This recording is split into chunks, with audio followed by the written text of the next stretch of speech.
The big news in corporate America this week is, I swear to God, railroad M&A. Union Pacific, which is one of the biggest railroad companies in America, is in talks to buy East Coast rival Norfolk Southern. And the way to think about this is basically that CEOs get FOMO too. There's a real push not to be left out of any consolidation, and this happens a lot in industries that are kind of exactly like railroads. These kind of big, heavily regulated industries where you have a couple of big players left, and they're basically immune from startups. You can't start a railroad. It's impossible to do. So you have, a bunch of players that over the decades have merged and merged and merged. And then you end up with like 4 or 5 left, and they're all kind of staring at each other. And the question is, who goes first? Here, it's Union Pacific, this big West Coast railroad. But it's not going to stop there because CEOs don't want to be left out of deals. It's kind of like a game of musical chairs.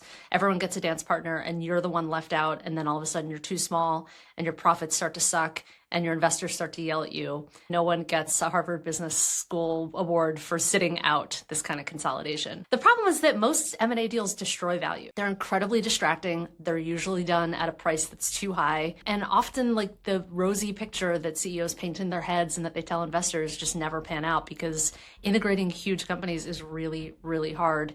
You have a lot of people who get kind of wrapped around the axle. And then I guess in this case, you have a lot of actual axles. These are huge, sprawling railroad networks that meet in incredibly crowded and inopportune places. Everyone is just trying to squeeze another dollar, another second off of those railroad timetables. So this one's going to be quite messy. The question obviously at the moment is whether Donald Trump will say yes.